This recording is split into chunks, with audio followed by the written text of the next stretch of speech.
Hi, my name is Dielenberg-Loo, and I'm here to talk about Zinja Bank from a financial metrics and decision-making perspective. And the reason I've chosen Zinja Bank is due to the fact that they've recently gone from strength to strength, achieving major success in their business model, with them recently acquiring an investment parcel of around $433 million from a UAE-based group, and also a valuation of $230 million based on Series D funding. Now, I'm going to preface this by slightly diving into the banking industry as a whole, as it's recently been fraught with scrutiny from both a public and commercial standpoint. The Royal Commission took place and it revealed many instances of malpractice, ranging from customers not getting the right product to certain banks charging deceased estates. And a recent audit done by KPMG actually showed that customer remediation costs had increased by a staggering 268% over the last 12 months. And this not only shows customer dissatisfaction, but it also shows that customers are looking elsewhere, because if they weren't, banks would need to spend the money to bring them back in and to placate them. Now, this also shows that there's been a recent paradigm shift in today's culture where people are actually willing to get out of a conservative biased state and look for products that suit their bespoke needs. Take Uber, for example. Take Airbnb, both startups that have disrupted their industries and provided customers with bespoke solutions. And this leads into Zinja and the neobank industry as such, because the neobank industry has provided a product line that actually caters towards the needs of modern society. And a recent report from MasterCard states that key requirements for a bank today are the ability to access digital channels, bespoke advice on major financial decisions, tailored services when being sold products and features, and also the protection of financial assets. And Zinja has achieved all of those things.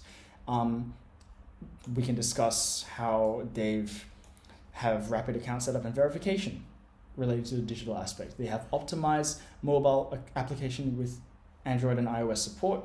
They have Apple Pay and Google Pay compatibility. They have a MasterCard debit card with zero currency conversion and international ATM withdrawal fees and financial claims scheme coverage, because they are registered by APRA as a bank. They have a banking certificate, and they also have an online forum dedicated to community outreach and questions. Plus, they have a transparent roadmap publicly available with scheduled events which lists home loans in the future, Pay ID and BPay integration, and also a robo-investor, as far as I can see, that will actually tailor your savings and give you recommendations based on what you should do.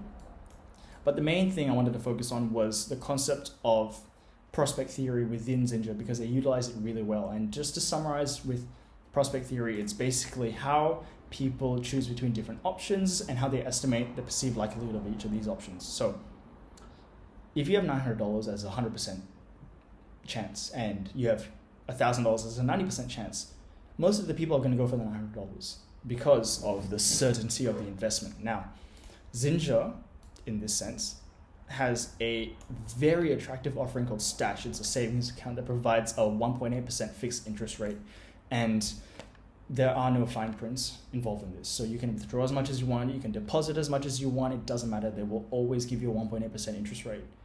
Now compare that to Bank of Queensland. They give you a 1.85% interest rate. However, you have to deposit $200. No, my mistake, $1,000 every month. Suncorp gives you a 1.75% interest rate, but you have to deposit $200 a month. Now, these requirements hinder a customer's ability to choose, and they'll just go with Zinja because it's easier. And also it provides them with a certain 1.8% interest rate rather than a fluctuating rate based on extenuating circumstances. So the main concern that I have for Zinja, though, is that there are more and more neobanks popping up every day. There's 86400, they utilize AI to predict spending habits. Vault as well uses machine learning to actually provide saving strategies. And let's take Upbank as well. They have OSCO support built in so that instant payment transfers can occur through OSCO supported banks. But if Zinja follows the roadmap that they have planned and also recognizes the competition and integrates more technological advancements to their system, while still providing the same level of support that they currently offer and also the same financial rewards that they offer, they could be a force to be dealt with in the banking industry.